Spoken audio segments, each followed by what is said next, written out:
Array నువ్వెందుకు వచ్చినావు బాపు? నేను లేనాయే గాయం తరుచుకోకపోదునా? అన్న మొదలుగి కాకను పోనీ రాదు, లైన్లో ఎంతసేపు అని నిలబడతాడే? ఓ పెద్ద మనిషి ఇట్రా ఇట్రా, ఏం పని మీద వచ్చినావు గట్ల తొక్కులాడబడితివి? నీ అవ నువ్వే రావాలి నాయే, ఓ ఫోన్ కొడితే ఇంటికి రాకపోదునా అని పెద్ద మనుషుల మీద నెనరు చూపిస్తాం ఎవ్వలమైనా. మరి గీనేంద్ర నాయనా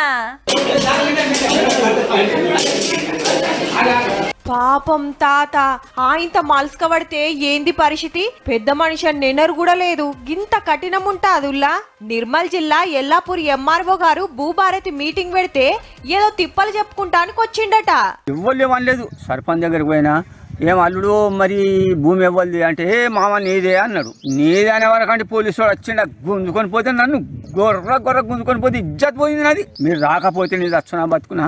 రైతు మీద గిట్ల రుబాబ్ చూపించిన ఏఎస్ఐ రామచందర్ ను ఎంబటే సస్పెండ్ చేసింది ఎస్పీ మేడం.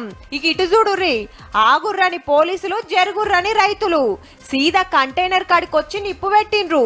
అగో అమాంతం ఎట్లా లావడతాన్రో, ఈడో గుడిసి ఉంటే దాన్ని పోతం పెట్టి ట్రాలీని ఎల్లెల్కల పడేసిండ్రు. జేసీబీ గీసీబీ గింత అక్కర రాకుండా వేసిండ్రు. అసలు ముచ్చట ఏందంటే మహబూబ్ నగర్ జిల్లా పెద్ద దన్వాడ చిన్న దన్వాడ నడుమ 29 ఎకరాల్లో ఓ ప్రైవేట్ కంపెనీలు ఇథనాల్ ఫ్యాక్టరీ కట్టబోతాండ్రు.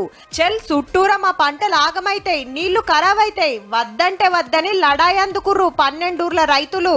రైతు ముఖ్యమా లేకుంటే ఒక్కరి కంపెనీ ముఖ్యమా? మా మట్టి వద్దు సార్ అంటే మమ్మల్ని అంతా వచ్చి కాచి, గవర్నమెంట్ వాళ్ళు వచ్చి కాచి, పోలీసులు ఎస్ఐలు వచ్చి కాచి మమ్మల్ని మిమ్మల్ని కాల్తాం, మిమ్మల్ని కంతాం, మిమ్మల్ని కొడతామని కాచి. మీరు గెట్టు దాటి చూడండి కంపెనీలేకి అన్నారు.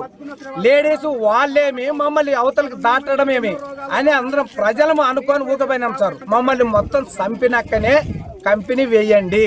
గిట్ల రెచ్చగొడితే ఊకుంటారా? గెట్టు దాటుడైంది, దాటి పొరకే వేసిర్రన్నట్టు.